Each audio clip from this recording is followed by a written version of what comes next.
Display filters are used to focus in on specific traffic in a trace file or even live while you're capturing. We typically type in a display filter up here in the display filter window area, but there are a number of different ways of getting the filter information up in that window. In this module, we're going to focus on following a TCP stream. And I'll show you how to pull out a single TCP stream out of a trace, and I'll even show you how to reassemble the data that was transferred across that TCP stream. The first trace file I'm going to open has multiple TCP streams in it.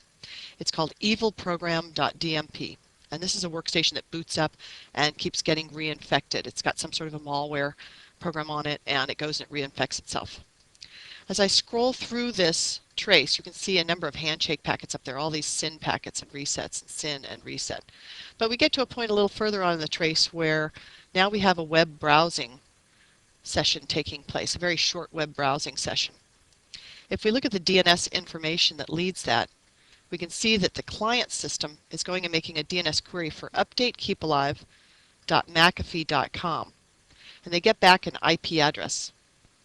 Now, the next communications that happen, the client is using port 1028 going to the HTTP port, port 80. If I scroll down just a little bit further, you can see that they've also made a connection on port 1030, port 1031, and then they make a request for a query for us.mcafee.com. They get the same IP address back, but now they make a connection, and it actually seems like they do something over this connection. We can filter out that one TCP stream to see what happens during the McAfee update process just by clicking any one of those packets in that TCP stream, then right mouse clicking and choosing to follow the stream. By default, Wireshark is going to put the client communications in red and the server communications in blue, so we can see everything that happened over that TCP connection between those two hosts. It's really one of the most useful filters that you will use in Wireshark. I'm going to move this window down a little bit so you can see that a really nice display filter has been placed up in the display filter window, and by default it's also been applied to the traffic in the background, so that's all we're seeing. You can tell when a display filter has been applied to traffic because if you look down at the bottom at the status bar, you'll see the letter P for the number of packets that are in the trace, the letter D that tells you how many packets are being displayed at this time, and would indicate any marked packets as well. So here we've got that one stream. And we have a number of things that we can do now that we've pulled that stream out and we're looking at it in ASCII format. You can see there are various different formats that you can look at the stream in. There's EBCDIC, a hex dump, which gives us the hex offsets on the left-hand side, the hex value, and then the ASCII interpretation on the right. In C arrays, and then finally we can see it in raw format. Now in raw format we can see that in raw format we still see the ASCII text nice and clearly. We can also on the left-hand side choose to save the entire contents of this stream. So we can say we want to save it as and give it a name. Saved McAfee process. Now this stream will be saved just in the format that I have in the background there. So I may want to save it as a text file, so I can open it up just with a text editor and see what was transferred across that stream. If you wish, you can print it, and you can define what printer you want to go to, and how many pages of it you want to print, and how many copies, or you can print it to a file as well. And we can also say that we're interested in either the entire conversation, it tells us how many bytes are in the entire conversation, or we're interested in traffic flowing in one direction only. So we can pull out, there's all the client traffic, or we can pull out all the server traffic, see what the server sent back to the client. Now by default, this stream has been filtered in the background in the trace file. That means that that's the only stream that we're watching. That's the only traffic we're watching in that trace file now. If we know that this is McAfee traffic, let's say, and we know that it's good traffic, we might want to get it out of our view in the background, so we're not focusing on what we know is good traffic. In that case, we can click the Filter Out This Stream button on the bottom right-hand corner. Now, instead of filtering in that stream, it's filtered it out, and it's done that by putting in the exclamation point in front of the filter. Exclamation point means not. So now we're seeing all traffic except traffic to and from those two hosts. And it's not just a filter on host information, host address, but it's also based on port number. So the previous connection that the client made to the McAfee server using ports 1030, 1031, 1029, etc. will still be in the trace. We can scroll down and we can see that those other communications are still in there. If we wanted to get rid of those communications as well, we might want to build a filter saying that we don't want any traffic going to the IP address of the McAfee server. Now, I'd like to show you how you can use this TCP stream filtering process to reassemble data that's crossed the cabling system.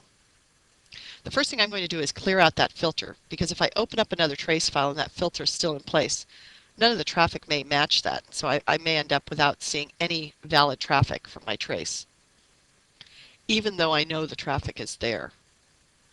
So I'm going to open up a trace file now, which is called FTP download good. And here I've got a portion of an FTP communication. I can see that I've got the data channel there. So here we see the traffic with request type I for a binary download. There's passive request, entering passive mode. And then we see another connection being established. And that secondary connection is the one that the data will be transferred across. Now in here we can see in the command channel the request goes across the wire saying, I'd like the size of the funwith bill directory file Microsoft-1978.jpg. Well, the great thing about being able to see the actual file name just before the download starts is that when we reassemble the file, we don't have to try to figure out what type of file it is. We already know what the original file name is and what the extension is. That's not always the case. Sometimes you'll have to figure that out by looking at the contents of the file later. So I'm going to scroll down a bit to where we see the file transfer taking place. Here we go. There's the FTP data transfer taking place. I'm going to right mouse click and say that I want to follow that stream.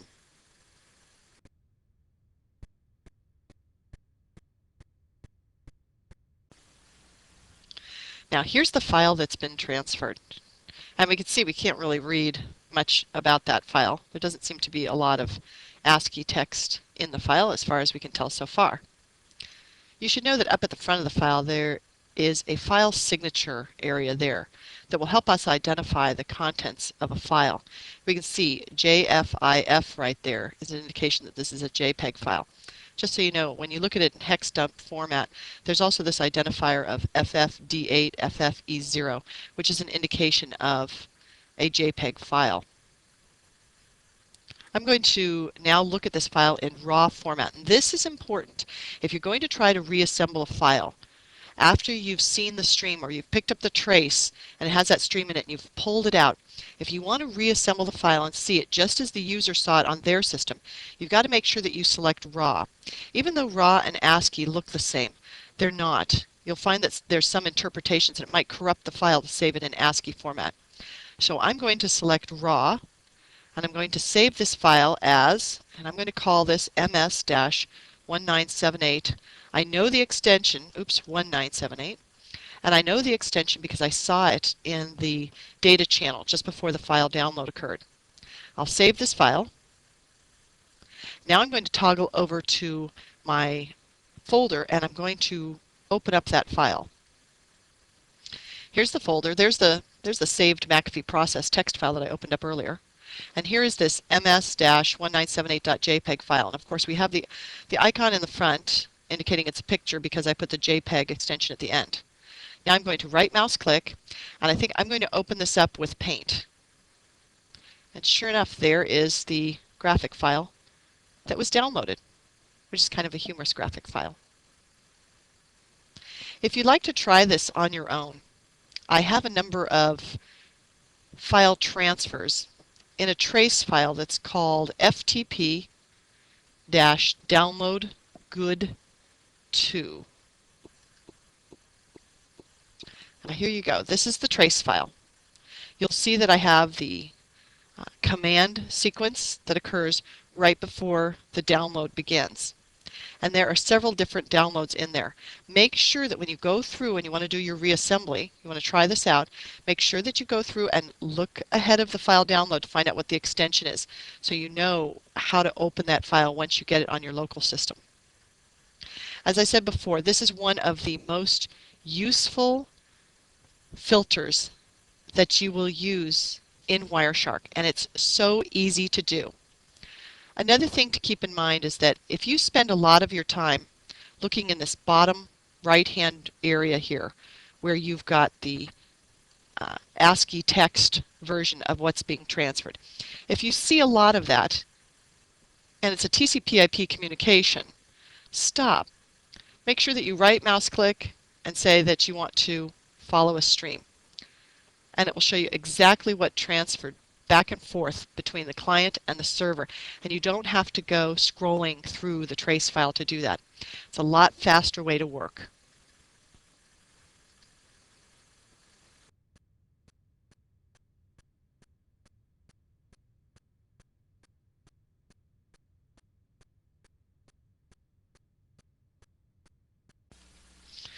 Now you can also build filters using the conversations and endpoints information.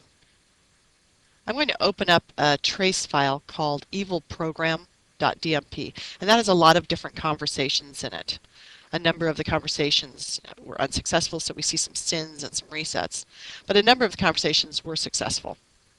I'm going to select Statistics, Conversations. Now we can filter based on the MAC address if we wish. We can say that we want to capture all traffic between this Intel card and a broadcast address. And to do that, I would just select that one conversation, right mouse click. Now here we have a choice. We can either apply this as a filter or we can prepare it. And preparing it allows us to add to the filter. I'll show you what I mean. In applying this filter, I can say I want to apply the filter based on the selected value, A to B. And once I click on that, the filter is going to be applied to the background, and that's the traffic that I'll be looking at. But what if I wanted to add another conversation to that filter? Say I'm looking at the Intel traffic to broadcast, or I'm interested in this other traffic. In that case, I would select the first conversation I'm interested in, right mouse click, and say that I want to prepare a filter based on the selected value. You have all of these directional options here, and I'm interested, let's say, bidirectional between address A and address B, so I'll select that. We can see that it's prepared the filter, but the filter hasn't been applied yet in the background. Now, because I did prepare filter, I can add to that. So this is another traffic pattern I want to capture, let's say, or filter on. I'll right mouse click, prepare a filter, and now I'm going to add to it. This is when we use these areas that start with ... Now if you say and selected, that's not going to match anything. There won't be any conversations that have both the source and destination MAC addresses listed in the two filters. We only have two areas where we have source and destination MAC address, and we can't have that combination of variety in there. That's just not going to work. So we would say or selected. We want to get that traffic up there or the selected traffic down below.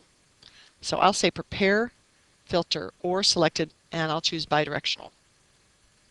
Now it's placed the filter up above based on the Ethernet address.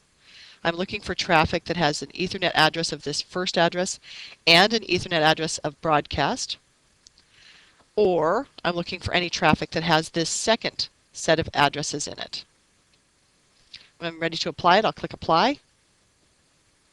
And now I have just those two traffic types. It may look a little strange here because it feels like I should only see two conversations, but I am only seeing two conversations, but it's based on MAC address, not IP address.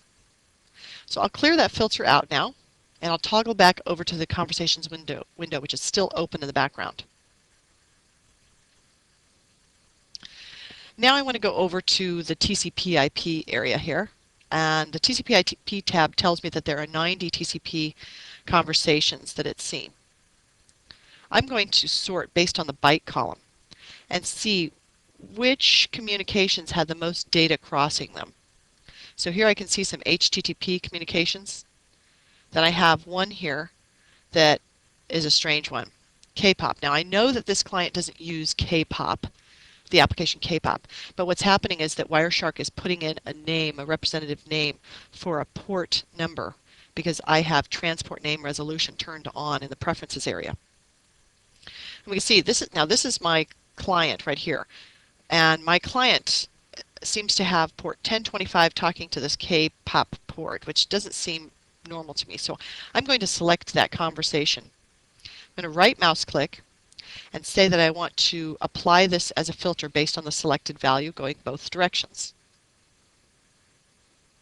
Now I've pulled out that one communication, and here I can see it's some sort of a DCE RPC communication actually that's taking place over that port number. Remember, if you spend a lot of time scrolling through packets, looking in the bottom right-hand corner to try to see what data was exchanged over a particular TCP session, don't forget that you can right mouse click and follow the stream and have it rebuild that data communication for you. So that is the stream that's crossing the cabling system. Interestingly enough, at the bottom of the stream, we actually see the name of a Word document in Unicode format. Unicode format is where we take 2 bytes to represent a number, character, or symbol instead of 1. So it shows up with this dot and then character, number, symbol, dot, character, number, and symbol. It looks a little strange, but it's in Unicode format. I'm going to close this window.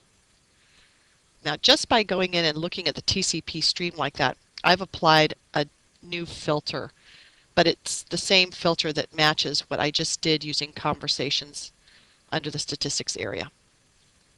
I'm going to clear out that filter now. Go back to statistics, conversations, and I'm interested in the TCP communication still. And this time I'm going to sort on bytes again and look at all of these communications that are going to this port 1025. It just doesn't have a very good feel to it. Scroll down a little further, see if there's anything interesting in there. Any one of these conversations are ones that you could just right mouse click and say that you want to apply a filter on, or prepare a filter and pull out a number of these conversations. Now I'll check on UDP, see what's going on over there. I'm going to sort based on the bytes column, because the interesting stuff really happens with a fair amount of bytes. Usually, it's not just 1 or 2 bytes. Now again, it's not that my client is sending packets from the Doom port because they're playing Doom. It just, I've got my transport name resolution turned on, and so it's changing the port number to say that it's Doom communications. Now this is kind of interesting, but I'm going to go to another trace file that has an IRC channel in it, and we'll see what it looks like when you pull out the IRC channel. Before I do that, I just want to mention that there's no print function in here, there's no extract function in here or export function. At some point there may be in Wireshark, but right now there isn't in this version I'm working with. If I wanted to save this information, I could say copy, and now it's pasted it to the clipboard. I've just toggled over to WordPad, and I'm going to paste that information in. And here we can see, there it is in comma-separated format. So this is nice because I can pop it right into a spreadsheet and use that spreadsheet to do additional statistical analysis on the information.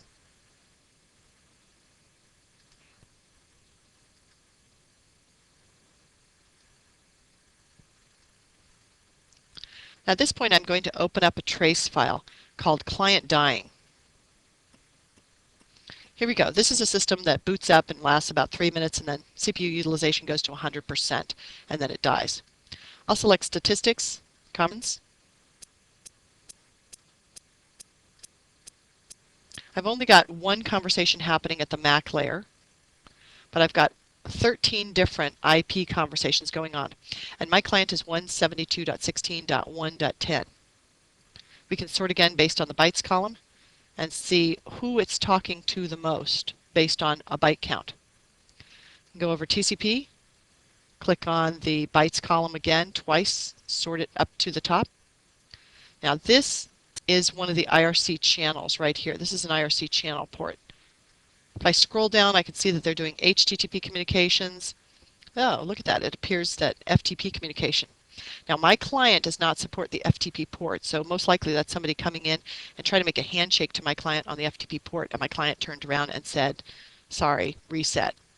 That would account for the 2 packets instead of 3 packets as required by a normal handshake. I'll come back up to the top.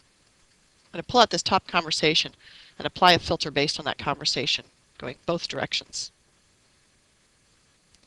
And there we go. There is the TCP handshake establishing the IRC connection. There's the IRC request going across the wire. Now remember, Wireshark is smart. It doesn't always just assume that because you're using port 6666 or 6667 that you're doing some sort of an IRC communication. With a number of these communications, it will actually look at the commands and try to figure out what application is actually using that port number. Now this is interesting because we can see in the bottom right-hand corner we've got the password for the IRC channel showing up. And as we scroll through, we can see a nickname go across the wire, information about the Hunted Devils network, looking up your host name, etc. Remember, if you spend a lot of time in that bottom right-hand corner, don't forget, that's the hint that you need to right mouse click and follow with the stream. So you can just read what's happening in clear text. It's easy to do.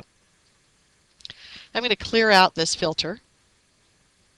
Just as we use statistics to pull out or conversations to pull out a specific set of packets out of the trace, we can also use endpoints.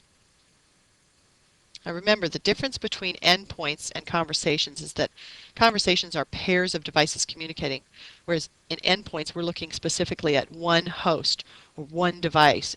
We don't care who they're communicating with, we're just gathering the statistics based on that one endpoint. I'll click over on TCP, and I want to see who's communicating most in this trace. Here we can see most of the traffic appears to be flowing. The bytes appear to be associated with this IP address here. We can see that most of those bytes are transmitted by that host. So I'm going to select that communication, right mouse click, and apply a filter based on the selected value. Now it's a very simple filter that's been built for me. It's not a conversation filter, which is big and long and has IP addresses and port numbers for both sides of a communication. Now I'm just looking for 216.127.33.119 using port 80. Now the IP address, it doesn't matter whether it's a source or destination there, it just puts an IP address. At TCP port, it doesn't care whether it's source or destination, it's just picking up the TCP port. And here we can see there's an HTTP communication from my client to the server, making a handshake, and then going through and making a request to get a file. And there's the file download process taking place. So you don't always have to just type in filter information. Another good way of doing it is just using your conversations and endpoints. One other thing you can do with Wireshark is in the statistics area you can go up under conversation list and pull out specific conversations that are listed here. You'll see there's our Ethernet, there's our IP version 4, there's our TCP, there's our UDP. Or you can go into the endpoint list. There's our Ethernet, IP version 4, TCP or UDP there. Once you bring up any one of those, you're really focusing on just that one specific area. Again, you can select some conversation. Here's a TFTP communication.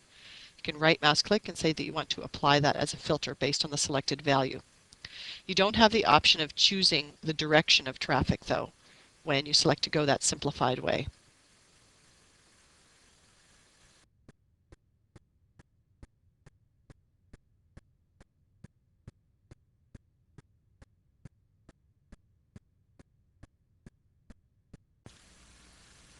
Wireshark comes with a default list of display filters. In this module I'm going to show you what those display filters are, and I'm also going to show you where you can get assistance with display filter syntax. To get to the display filter list, you can select Analyze Display Filters, or you can click on the little icon on your toolbar that shows the little funnel going down into a box, or you can just click the filter button to the left of the display filter window. Now I've got the default display filter list here that came with this version of Wireshark, and I've added a couple of display filters down at the bottom. The nice thing about the default display filter list is that they're the ones that you'll use probably most often, and they give you an idea of how to do more complex filters. So here's a filter for an Ethernet address. You may want to leave the display filters, the default set of display filters as they are, and if you're going to create a new version of a filter, let's say you want to have your Ethernet address in there, you may want to click New, and then your new filter will be placed at the bottom of the list using the same name. At this point I'll put in my Mac, and here I'll put in my MAC address. So I'll wipe out that previous address and type in my own.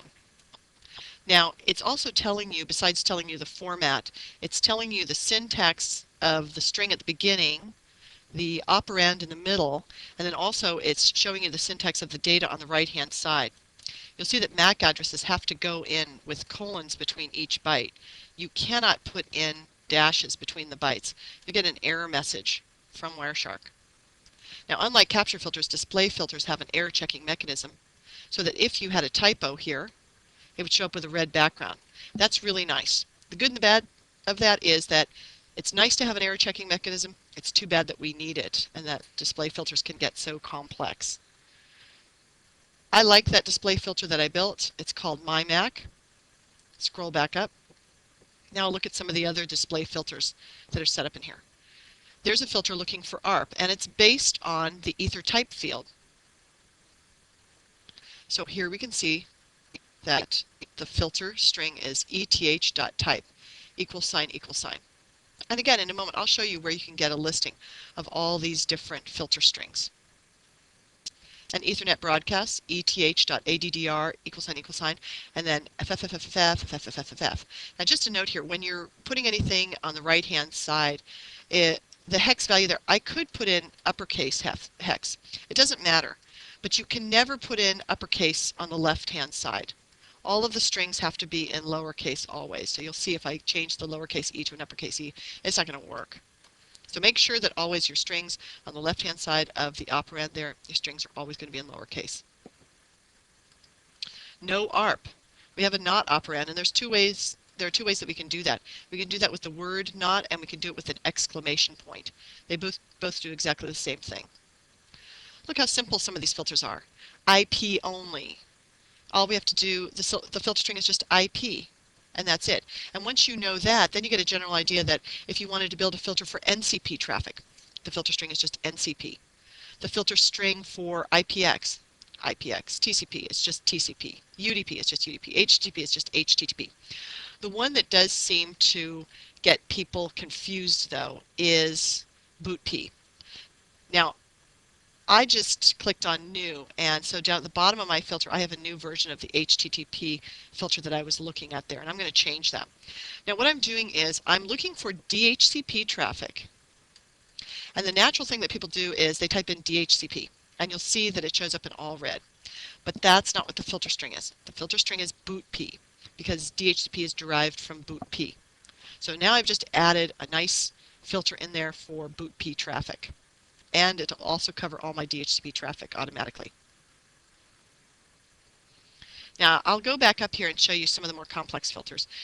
Well, here's a standard one you'll use all the time, which is ip.addr ==. That's one you're not going to go into the filters area, I'm sure, for this. You're just going to type that in up at the filters window, I'm sure. Here's one where we're using a negative, and we're saying IP address isn't 192.168.0.1. Don't use isn't equal to for this. And let me show you what they're saying. If you build a filter like this, where you say is not equal to, there are two ways of doing not. One is you can put it right before the operand, and the other one is that you can put it right before the entire filter string. Now, if you build your filter like this, saying you don't want to see this IP traffic, unfortunately, you're probably going to catch that IP traffic, because the ip.addr field name there is looking at either the source field or the destination. So in here, with this filter, you're saying one of the IP address fields should not be equal to 192.168.0.1. Either one of them should not be, but the other one might be. When you put the exclamation point right before, you're saying neither of the IP address fields should contain 192.168.0.1. That's why this one has a note on it, because that's a common mistake that people make when they're doing IP address filters and they're using the not operand. Again, here's another note. UDP port is not 53. In other words, it's not DNS traffic. We put the exclamation point at the very front of that filter. We don't use the exclamation point equal sign for the operand there. This one says it's either TCP or UDP using port 80. Now you see the OR operand showing up. The OR operand is that pipe. And we could have parentheses in there, or we could choose not to have parentheses in there. But as long as you have matching open parens and end parens, the syntax should be fine. Here you can see an HTTP filter. This one says I don't want to see ARP and I don't want to see DNS either. So it's done with two different methods. One is using the word not and the other is using the exclamation point. And we are saying not ARP and not UDP, port 53, DNS traffic. A lot of people put in the OR operand, and that doesn't work if you use the OR operand. I mean, logically we think it shouldn't be this or it shouldn't be this, but actually we're anding. We're saying match it to the first not situation. Oops, the first not situation right there, which is not ARP. That's our first filter, and then match it to the next one to make sure it doesn't match that either, or that it does match that, I should say, as well. Here's one where it says non-HTTP and non-SMTP traffic to and from 192.168.0.1. So we're putting the not operand in there, saying not, and we say which port we don't care about, we don't want, and not, and this time we do an and, but we didn't include the not operand in front of it. So we are interested in this particular traffic. Remember that when and is in there, you treat it as three separate filters and just say, does it match this filter? Yes, it matches that filter. Does it match this filter? Oh, I'm sorry, it's SMTP traffic and we don't want to have that, so it's going to be dumped. And then finally it will go for the first filter. So we treat them as separate filters when we have the and operand in there. Now I've added a filter for HTTP response codes. The syntax is http.response.code, and I know that code 200 isn't okay. I've also added a filter for HTTP 404 file not found packets.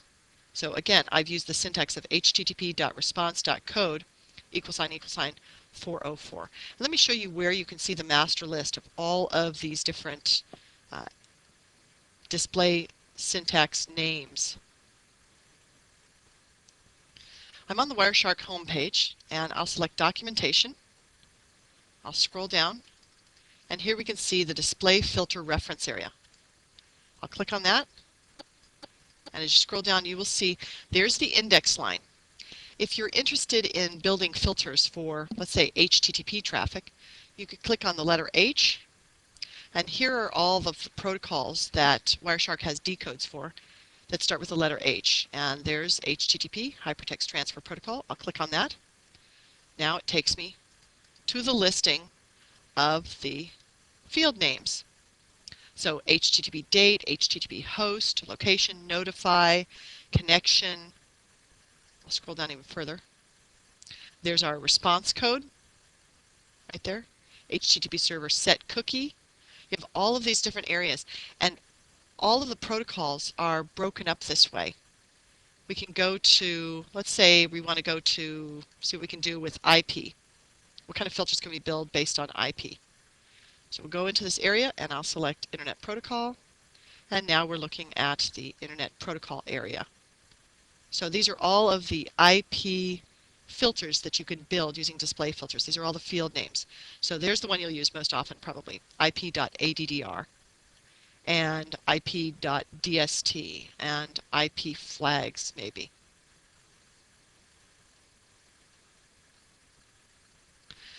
The default set of display filters is kept in the program file's Wireshark directory, and it's just basically a text file. You can right mouse click and say that you want to open the file, and I'm going to open this file with Notepad so it'll be nice and clean.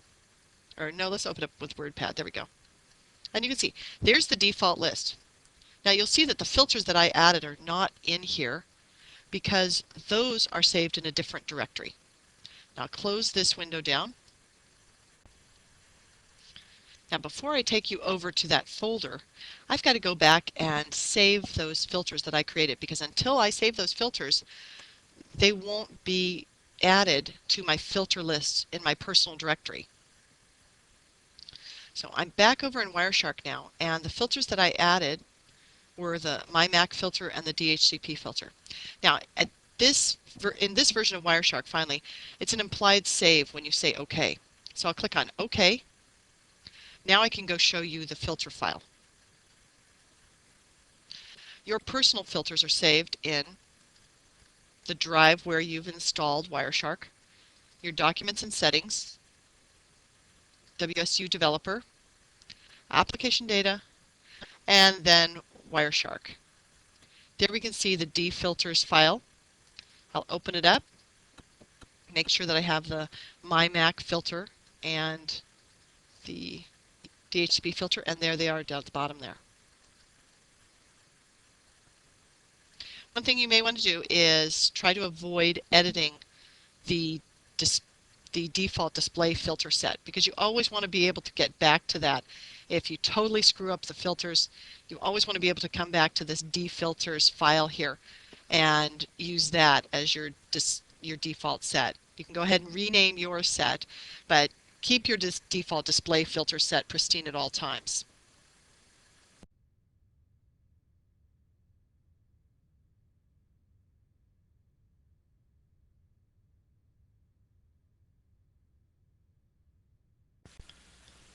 Sometimes you'll want to build filters just based on something that you see in a packet as you're looking at the packet contents. And there's an easy way to do that.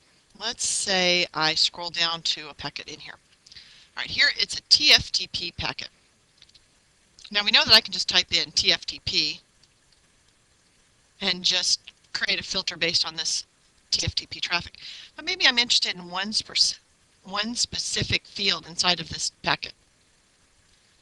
I'll scroll through here, and I'm interested in, there we can see the TFTP stuff.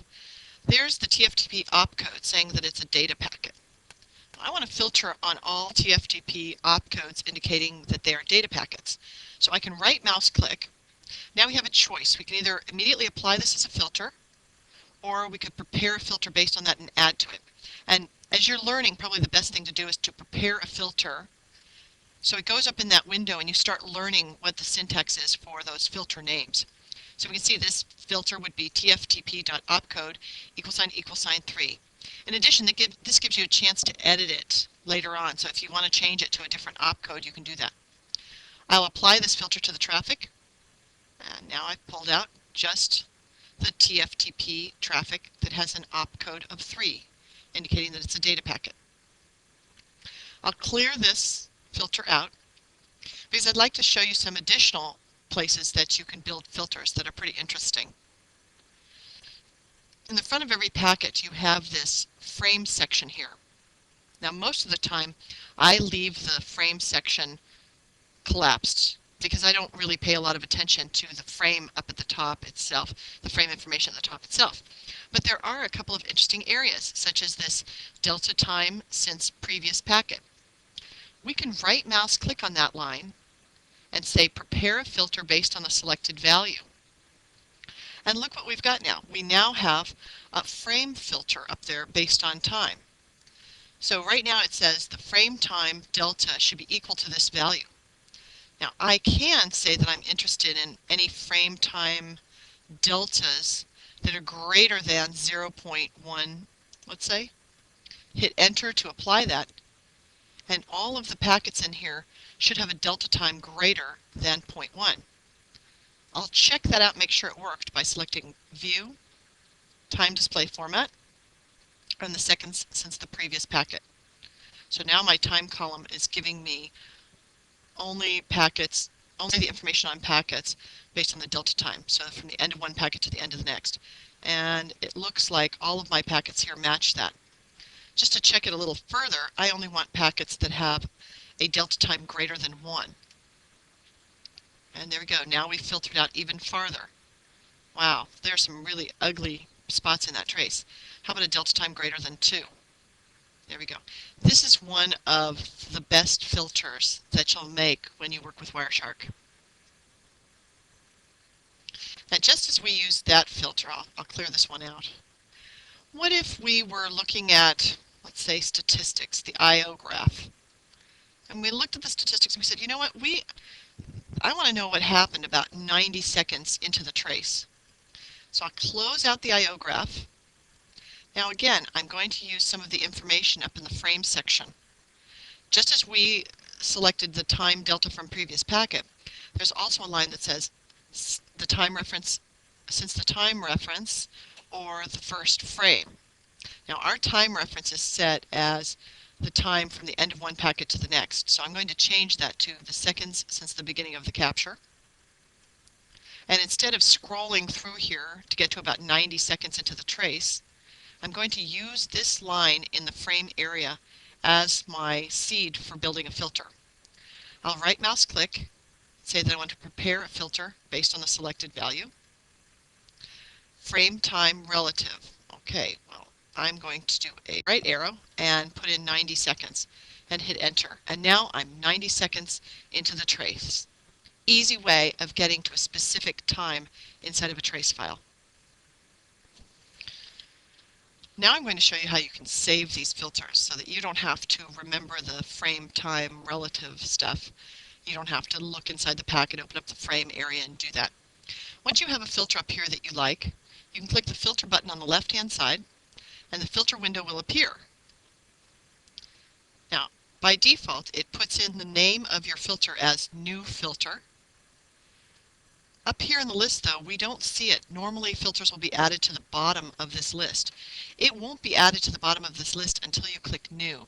So make sure you click new before you click OK to exit out of here.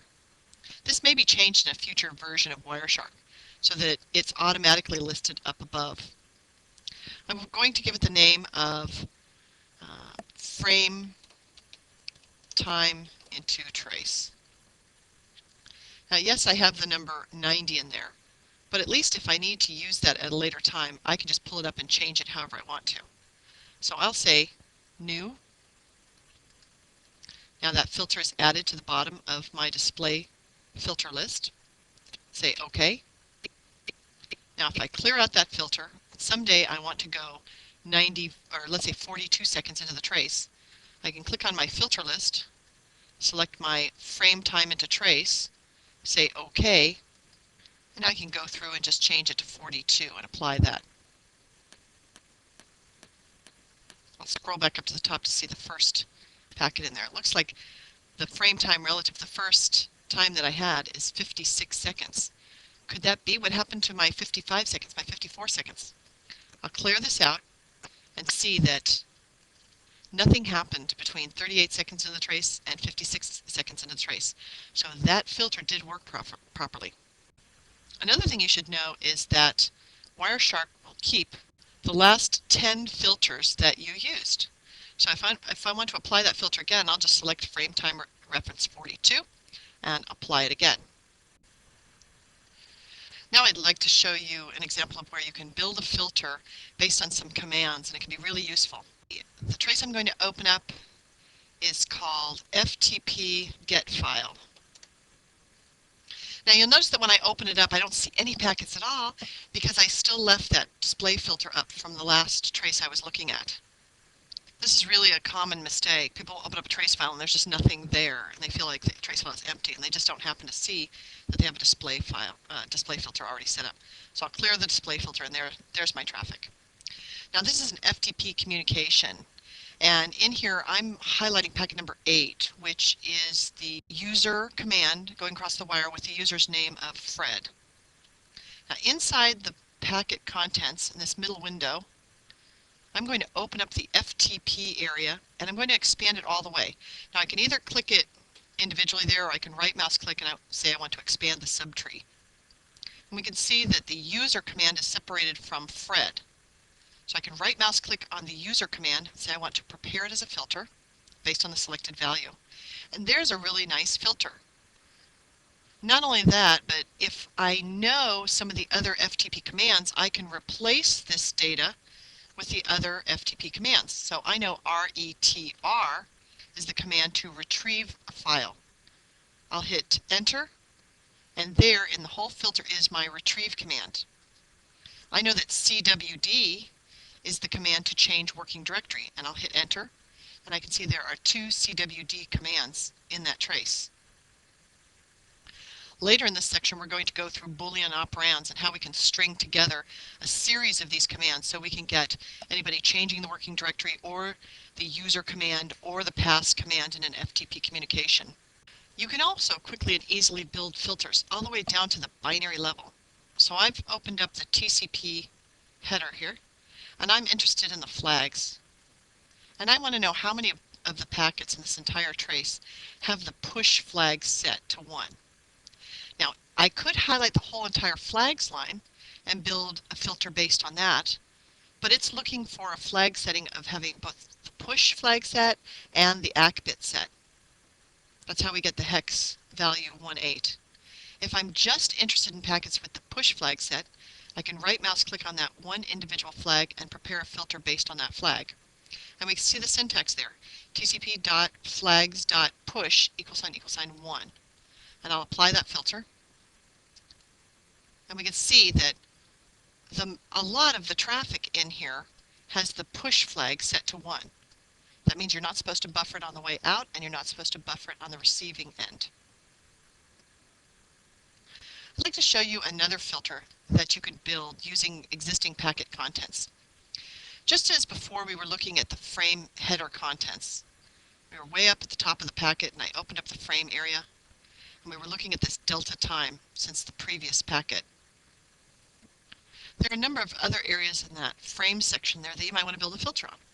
For example, maybe the capture length or the packet length, where we can right mouse click and say that we want to prepare a filter based on the selected value, and there's the syntax. So we're looking for all frames that were captured that were 64 bytes in length. Or maybe I want to filter based on all the marked packets in a trace file.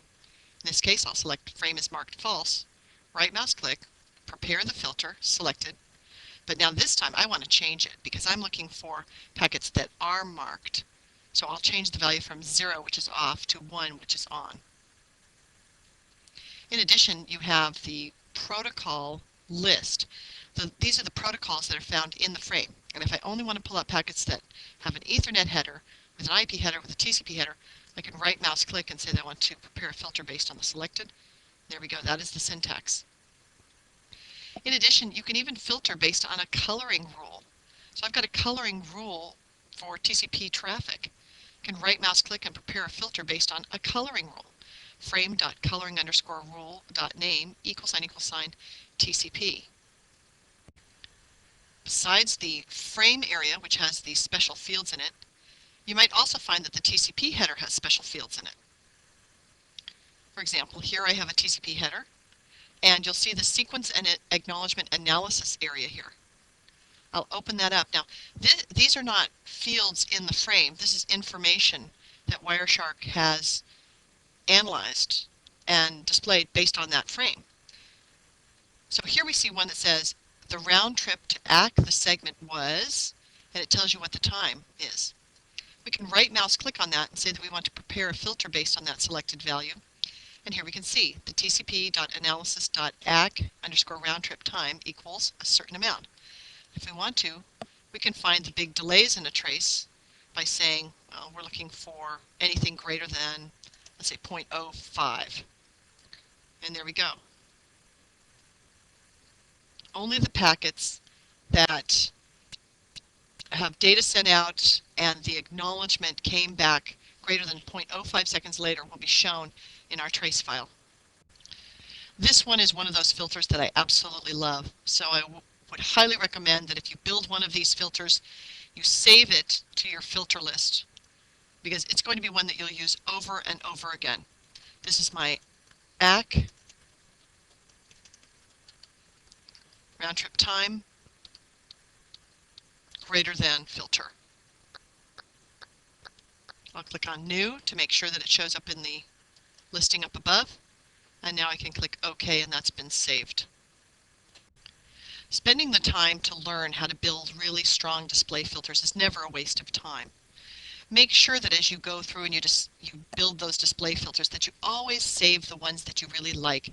You can always edit the data value and edit the operand later, but it's nice to just have the syntax.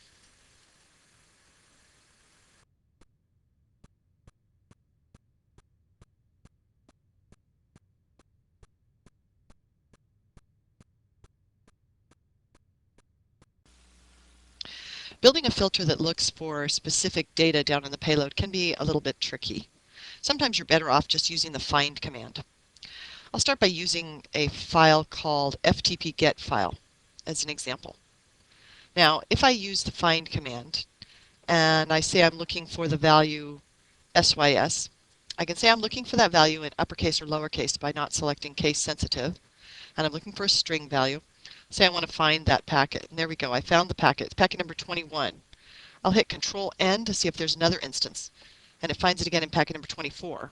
Control N says packet number 42 has that, and Control N says packet number 63 has that, and that's the end. So it looks like there are 4 packets that match.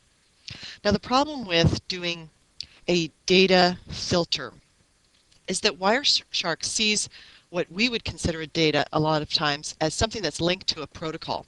For example, if we're looking for the data in an FTP or an HTTP communication that says cookie, if there's a cookie somewhere in there in the communications, actually Wireshark sees that as the http.cookie field name.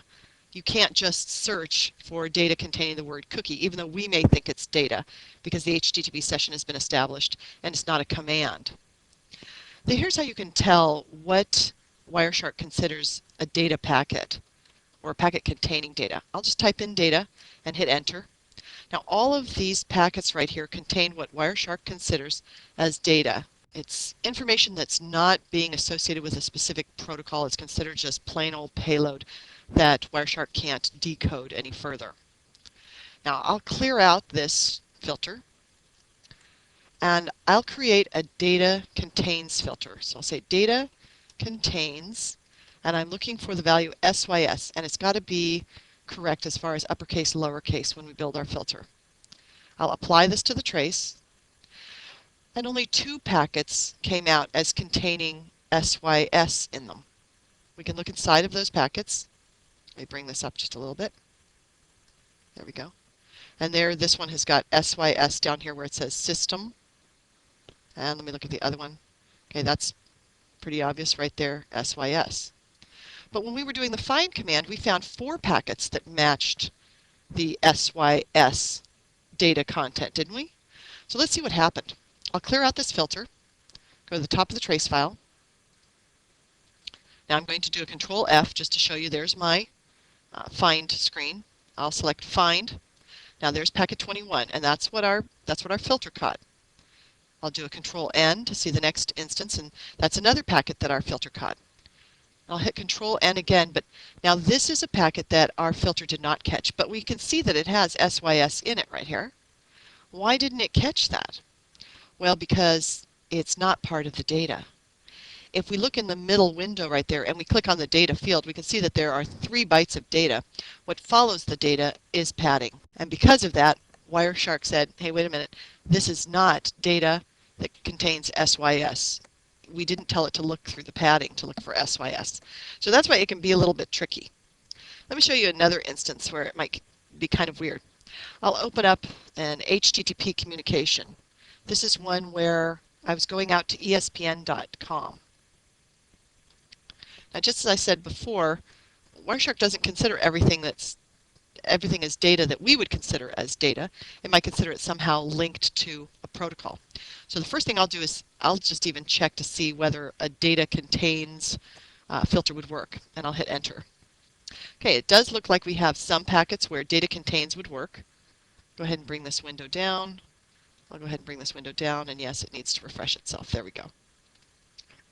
So I'm looking for, in this HTTP traffic, I am looking for any packet that might have the word cookie in it.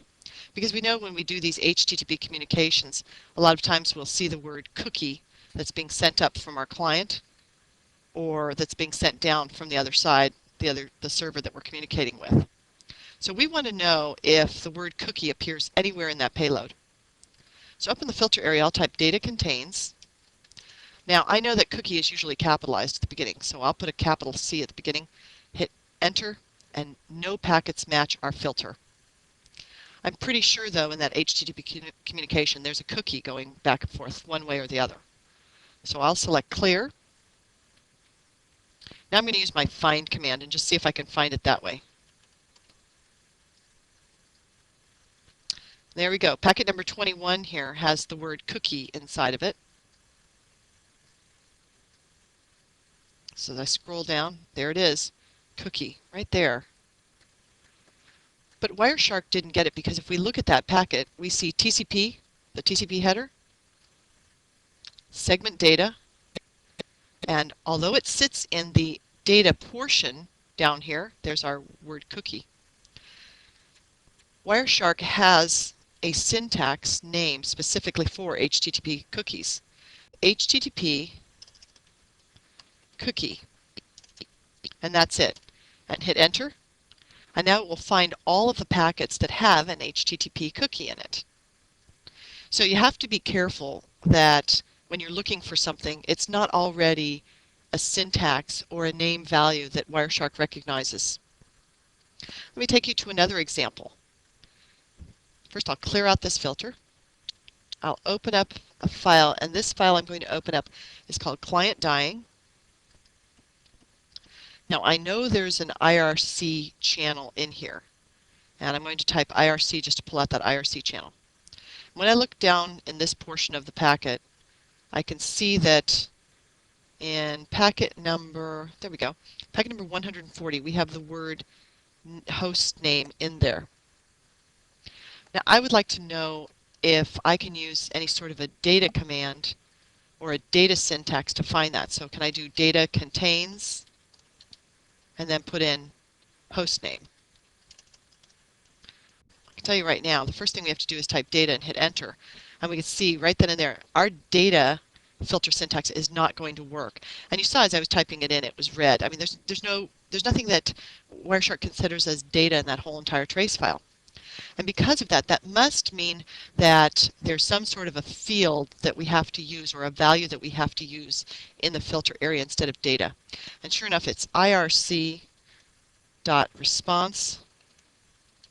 contains, and then we put in name or host name. Hit enter, and there we go. It can be so tricky to build some of these data filters, and that's why using the find command is great. I'd like to give you one more example of trying to find a certain value somewhere in a packet. I'm going to open up a trace file called io-ftp upload.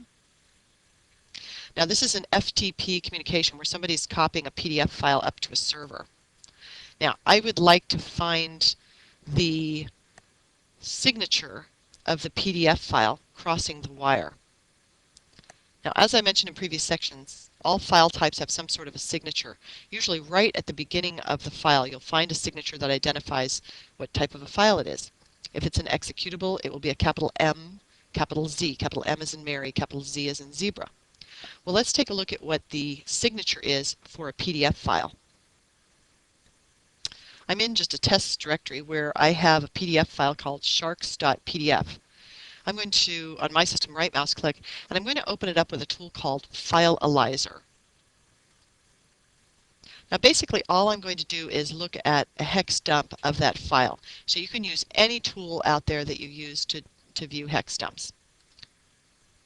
Here we go. Here's the file in hex format right here. There's the position, the offset, and there is the ASCII value. Now when we build this next filter, unfortunately, we're not going to be able to just type in a text value. And I can see there's a file signature right there. %, capital P, capital D, capital F. That indicates it's a PDF file. But Wireshark isn't going to recognize ASCII text. It will recognize hex. So we're going to have to type in 25504446 as the value we're searching for in that trace file. Now the first thing we can do is we can type in data, see if any packets come up matching just generic data. And there we go. Now what if we did a data contains, and we hit enter. Let's see what it comes up with. There we go. It found the very first packet there that has the % PDF, and that is great. But that's not always going to work, because if it doesn't see it as data, it won't allow you to use the data contains. So if you try to use data contains and it doesn't work, let me tell you another way that you can find that information. So I'll clear this filter out completely. We can explicitly tell Wireshark where to look in the packet. And we can do this by using the frame filter syntax. And immediately after frame, we put in an open bracket, and we tell it how far into the packet we want it to search. Where should data sit? Now when you look at a TCP packet that has data in it, let's open up this packet right here. There we go. There's my TCP header. There's my data portion. Now this is giving me the offset in a hex value, but here's the offset I'm interested in. This offset right here, offset 36 in hex, is equal to offset 54 in decimal. Now after I say how far into the packet I want Wireshark to look, I can say how many bytes I'm interested in.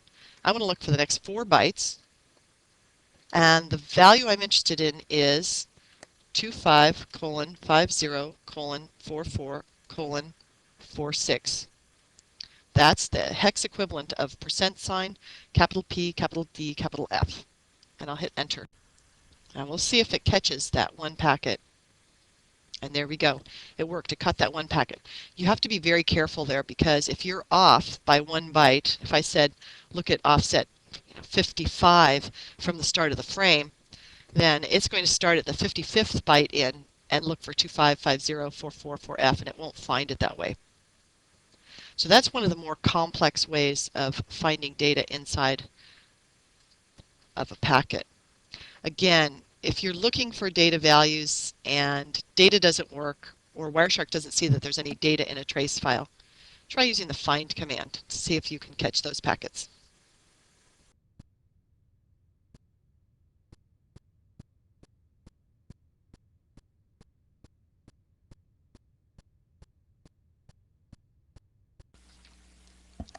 So far in this section, I've shown you different ways of building display filters using the TCP stream, conversations at endpoints, and even the contents of packets. But what happens if you don't have anything to look at that already has those fields broken out for you? You don't have a packet to look at. You don't even have a conversation or an endpoint that appears to have one of those communications going on, but you need to build a filter on something. For example, maybe you want to build a filter based on some value inside of an HTTP header, but you really don't know the HTTP header field values or contents or structure or anything like that. That's where expressions comes into play. To the right of the filter box, you'll see an expressions button. When you click on the expressions button, Wireshark will show you a list of all of the protocols that it decodes, and a number of these protocols are broken down into their individual fields. So I'm going to type in HTTP, and you can see that down in the bottom it allows me to type and get directly to the protocol I'm interested in, or the application I'm interested in. I can open up HTTP, and here's what I see. I can see that I have all of these options inside of here. HTTP notification. I can set up a filter that says true. HTTP response, HTTP request, credentials, request method, request URI, response code. So for example, if you don't know how to build one of the HTTP response code filters, like the 404 filter that I built and showed earlier in this section of the course, you could select HTTP response code and then select equal to, and you would put in the byte value. So here I'll type 404 and I'll say OK. And there's my HTTP response code 404. Now I've just opened up a trace file in the background to test it to see if it works, and it does. A number of the protocols are broken out even further, so you don't even have to know things such as the value that would be on the right-hand side of the operand. I'll show you an example to expressions, and you take a look at FTP. We'll open up FTP, not FTP data, but FTP. Here we can see there are the different field values, and we can see some of these true or false. You don't even have to know that a 1 is a true, a 0 is a false. And here are the response codes. If I say FTP response code is equal to, I can just select the one off of here. Can't open data connections. That's what I'm interested in. You've now built a nice little FTP response code equal to 425, and you didn't even have to know that the number 425 was the FTP response code. We can apply it to a trace, see if it works. This trace right here doesn't have anything to do with FTP, so it's not very interesting to test it on that one. It's always a good idea to test these filters when you make them. Make sure they work the way that you think they're going to work. Another thing I'd like to show you in the area of expressions is that we don't have to just say that a value is equal to something. We can, let's say we go to HTTP.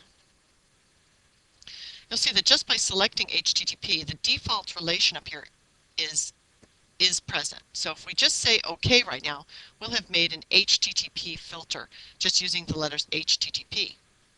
In addition, we have the ability of going into, let's say, into an HTTP request area there, and it will tell us which relation works, which operand will work, equal to or is not equal to, or it may have more operands that will work. For example, under HTTP request method, we could say the request method is equal to, and we'd put in the character string, is not equal to, is greater than, is less than, is greater than or equal to, or less than or equal to, or it contains a certain data string, or it matches a certain data string. In addition, we can put in here the offset we're interested in and the length.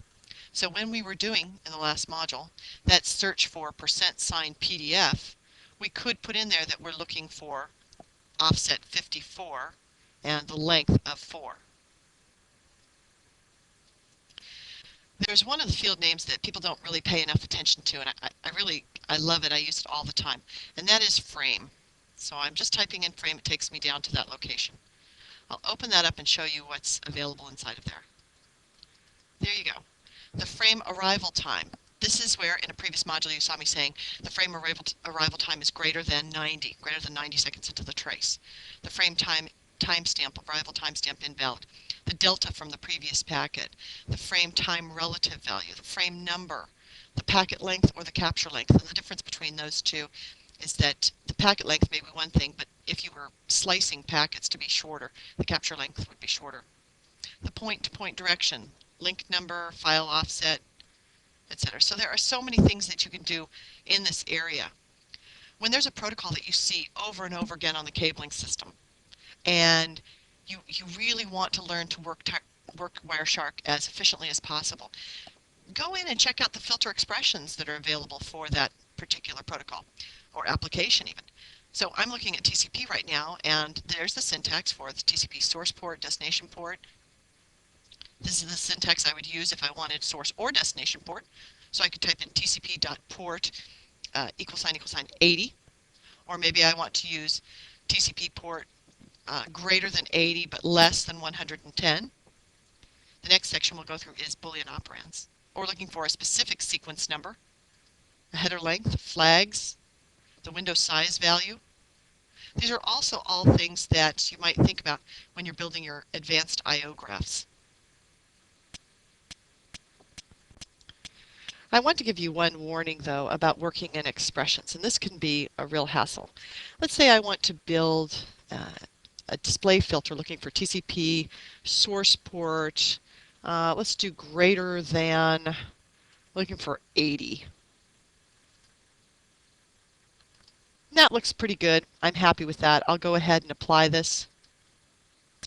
There, we got our traffic. Everything looks great. But now I decide Well, wait a minute. I think I'd like to look for everything that maybe HTTP, and I'm going to go inside of HTTP, and I'm going to look for a specific value. So maybe an HTTP request true. That looks good to me. I'll say OK. Now, unfortunately, because I had a display filter already up in the display filter window, when I opened up expressions, it doesn't automatically clear out your previous filter. So if you're not careful and you're building these very complex filters and you're working very quickly, what you might find sometime is that you've got multiple filters kind of scrunched together there. So make sure that you clear this window out first every time before you go into the expressions area.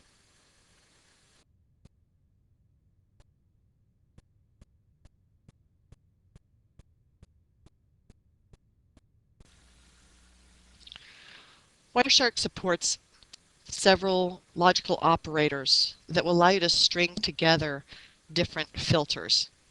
For example, let me show you how this works. I'm just pulling up a trace file right now. This is the HTTP-ESPN trace file. And in the IP header, perhaps I'm interested in capturing all traffic that is from this source, 24.6.150.44. I'll right mouse click and say that I want to prepare a filter based on the selected value. Now already we can see some of these logical operators showing up. We've got not, or, and not, or not. So I'll just select the first filter that I'm interested in. So IP source of 24.6.150.44. Let me go ahead and move some of these columns up so you can see the results when we start applying these filters. There we go. Now, I'm also interested in making sure that all of the traffic that I see is traffic other than UDP traffic. So in this case, I want to add the protocol UDP as a negative to my existing filter. So I'm going to right mouse click, say that I want to prepare a filter. Now remember, I'm using prepare a filter so that I can actually watch the filter built up there and it's not automatically just going to apply it in case I want to go in and make changes. So I'll say prepare a filter. And in this case, if I say selected or not selected, it's going to wipe out my existing filter up there. If I say and selected, that means that the traffic has got to be from that IP source listed up there above, and it must be UDP traffic. But that's not what I want. If I say or, that means that the traffic has got to match one or the other filter pattern. So it's either got to be IP source of 24.6.150.44, or it's got to be UDP traffic. I don't want that. Now this is what I want. I want to make sure that it is IP source of 24.6.150.44 and it is not UDP traffic. So I'm going to select this, and you can see that Wireshark has put in the parentheses around each of my filters, and it's put in the logical operand in the middle here. It's the ampersand ampersand for and exclamation point for not. Now when you put ampersand ampersand in the middle and, it means that when a packet arrives, it's going to be compared to the first filter. Does it match IP source 24.6.150.44? Yes, it does. Okay. It must also match this other filter. Is it also not a UDP packet? Yes, it does. Okay, then it passed. I'll apply this to see what we get out of the filter. And there we go. So we have all of these packets will be from the source of 24.6.150.44. They have to be because that's in the filter. And in the protocols column, I shouldn't see anything that says UDP or any UDP style applications like DNS shouldn't be in there. DHCP shouldn't be in there, etc. What happens if I change this though and I say, no, I'm really interested in only UDP traffic from that source. I'll take out the negative operation and click apply. Now all I have is UDP style traffic from that source. Let me show you what happens if we add onto this filter. So I'm going to change this back to IP source of 24.6.150.44 and not UDP, and I'll apply that. Now we only have TCP traffic from that source. And I've decided to add another filter in there. saying that or DNS. Now, the first thing that's going to happen when you have an or, you've got to really separate both sides. You've got to handle this side first, the left-hand side first, and we do it one filter set at a time. So we look at a packet and we say, does it have this source address? Yes. Is it also not a UDP packet? Yes, we will accept it. Once we've accepted it, then we look on the other side and say, or does it happen to be a DNS packet? And if it's a DNS packet, I will accept it. This is a contradiction right here in most cases, because you're saying you don't want UDP packet on one side, but you're saying on the other side, but I'd love to have some DNS traffic. DNS sits over UDP. So when we apply this, we'll see all of our DNS traffic coming back in. Let me show you a mistake I've seen people make when applying these filters and using the and the or operators. I'm going to open up a trace file called Gen1. It's just some general traffic on a network it's really, really noisy with a lot of DHCP and ARP traffic, but there's some HTTP traffic in there. And I want to get rid of all of the DHCP traffic, and I want to get rid of all the ARP traffic. I can do exclamation point ARP. Now, some people would think, I don't want ARP or DHCP. Now, DHCP we have to put in as bootp. So they would read that as, I don't want this or that. But that's not the way that the syntax works. We have to say ampersand, ampersand, because if we had or sitting there, then a packet would come in and we'd say, okay, does it match this one? Is it not an ARP packet? Great, we'll accept it, which means that all the DHCP traffic would be accepted. And then we'd look on this side and say, well, what about this side now? How about the packets? Does it match that one at all? Oh, ARP traffic matches that one, so ARP traffic would be accepted. If we put in ampersand, ampersand, then it's got to match both sides of this operator in order to be accepted. So I'm going to apply that. Here we go. We got rid of the ARP traffic and the bootp traffic. As I scroll through, I can see that's all missing. So if I don't want the DNS traffic, I'll say and not DNS either. I'll apply that. There we go. Now I've gotten rid of the DNS traffic. We can also use this type of filtering when we're working with the time values, the time display filter values. So I'm going to clear this out. I'm going to open up a trace file, and this trace file is one where we have a bad HTTP download. We've got a lot of points in this trace where the time between packets is really high. It's really ugly. So the first thing I'm going to do is I'm going to change my time display format and say that I want to see the delta value, the second since the previous packet. Now, if you can't remember what the syntax is, you can go up into the frame area, and we can see that the third line down says delta time from the previous packet. I'm going to right mouse click and say I'm going to prepare that as a filter based on the selected value. Now, I'm interested in all packets where the delta time value is greater than 1, and I only want to see the ones where the delta time is less than, let's say, 3 seconds. So a packet's got to match both conditions. It's got to have a delta time greater than 1, and it must have a delta time greater than 3. I'll apply this, and we can see that we only have 6 packets that matched.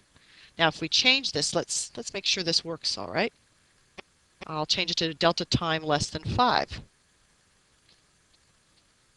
Sure enough, another packet matched. We now have a packet that has a delta time of 4, comparing it to the previous packet before it, packet number 370 in the trace file. We can also use these type of filters when we're looking at packet lengths. Maybe we're interested in packet lengths that are greater than, and I'll prepare this as a filter based on the selected value. A packet length greater than 60. Now the 4 bytes are stripped off by the network interface card on that particular trace, that system, and that's why we have a packet length of 60 instead of 64. So I'll leave it at 60. The packet length is greater than 60. And the packet length, I still can't type, PKT underscore LEN, is less than, let's say, 100. So we're looking for itty-bitty stinking packets on the cabling system. Remember, the packet's got to match both sides of the operator in order to be viewed. I'll apply this. If everything goes well, I should only see the shorter packets in here. So SYN packets, yeah, those match that. SYN packets are typically little itty bitty tiny packets. And as I scroll through and I look at the packet length area there in all these packets, I can see I got packet length of 66, 66, 66, 66, 74. So that seems to work. So they're really nice to use, but make sure that you test them. One way you might want to test them is you might want to get a packet generator, or maybe work in a lab environment where you know you can spit out the kind of traffic that your filter should accept, and then test it out.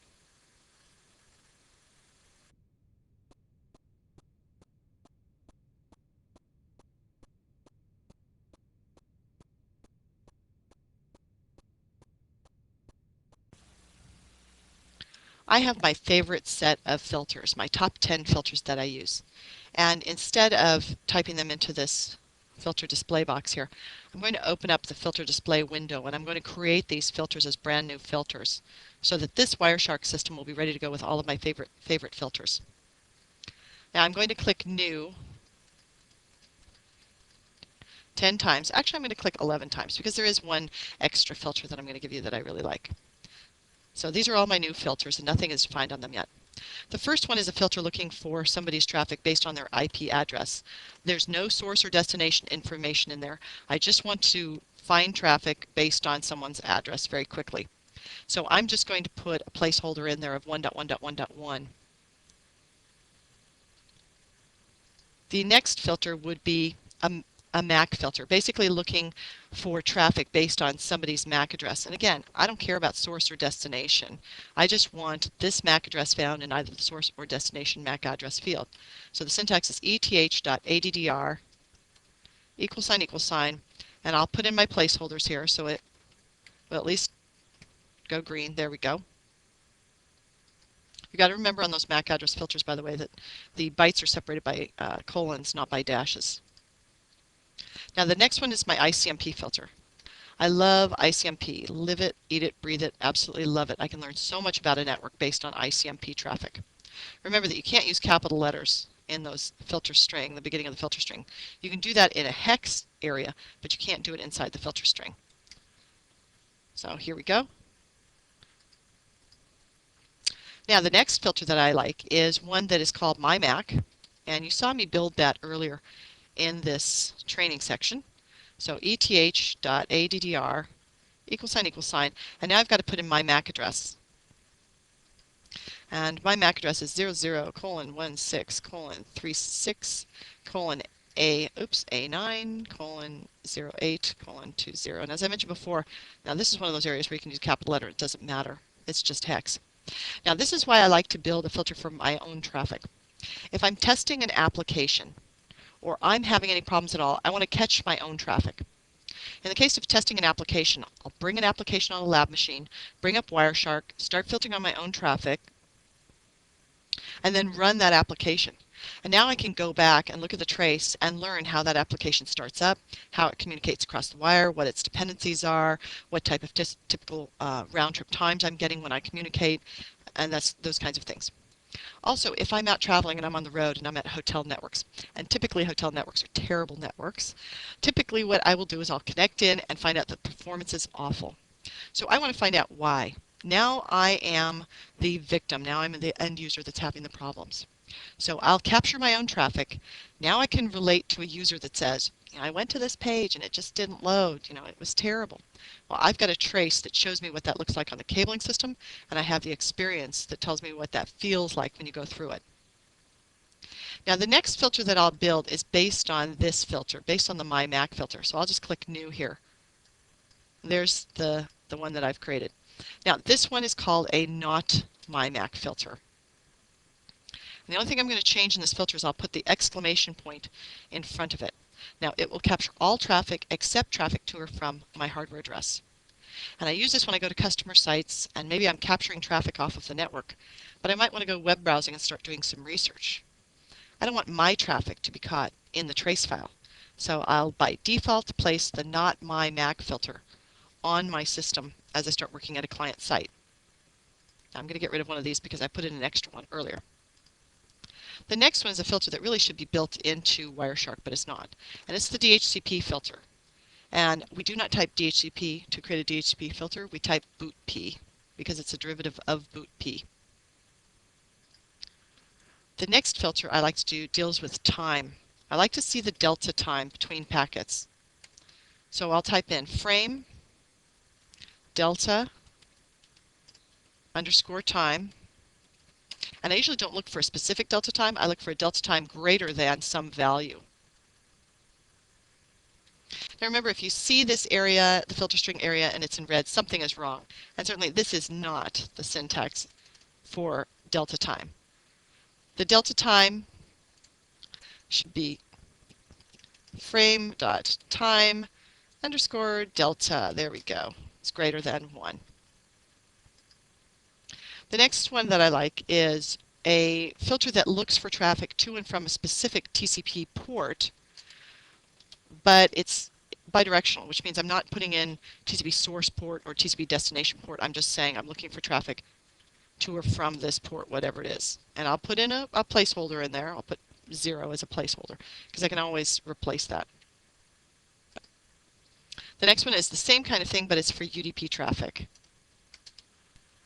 So it's just simply udp.port =, and there's my placeholder in there, so it turns green. Now I also like to add the TCP analysis filter to calculate the round trip times, the acknowledgement round trip times. So the title of this will be TCP ACK RTT. And I'll type in tcp.analysis.ack underscore RTT. Now, at this point, I would probably do a greater than, and I'm going to put a placeholder in there. Again, that would be one that would allow me to measure where I have really large gaps in time in the trace file. And the last one is one that tells me how much data is actually crossing the wire. Without any headers, I'm just simply looking at the data. And most of the time, file transfer occurs over TCP, not UDP. So this is going to be TCP length.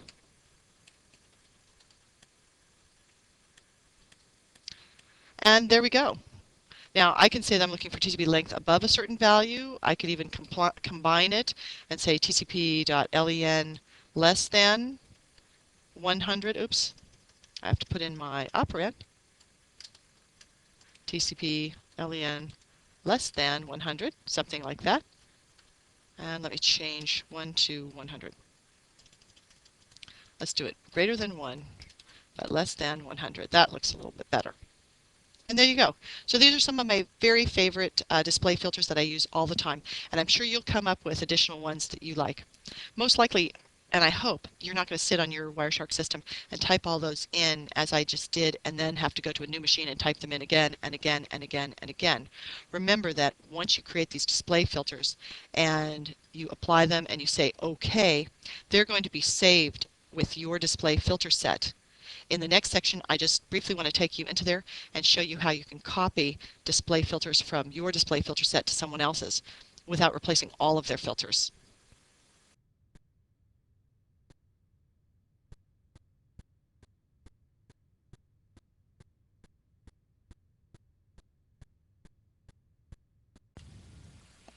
The last thing in this section that I want to show you is how you can manually edit the display filters file. And this is also the way that if you want to share just certain display filters with someone else, you can quickly and easily give them the display filters you want. So I'm in the Documents and Settings directory, WSU Developer, Application Data, Wireshark. Now I log in as WSU Developer, so this is where my display filters file is kept. I'll double click on that display filters file, and I'm going to open it up. Notepad's going to be too ugly, so I'm going to open it up with WordPad. Here we go. We can see that every filter is on its own line. And down at the bottom, you'll also notice that there's an empty line. You've got to always make sure that you do a carriage return line feed after the last line, so you have one empty line at the bottom. Otherwise, your last filter is going to be missing. Now, these are all of the filters that are my favorite filters.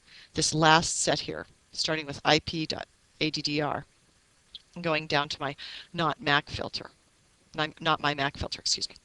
Now these are the filters that I want to share with somebody else. So I'm just going to copy them into my buffer. Go ahead and close that. And then I'm going to open up someone else's dfilters file, or I'll create a dfilters dash from me file or something like that. This is Fred's display filters file. I'll open that up. Again, I'm going to open this with WordPad.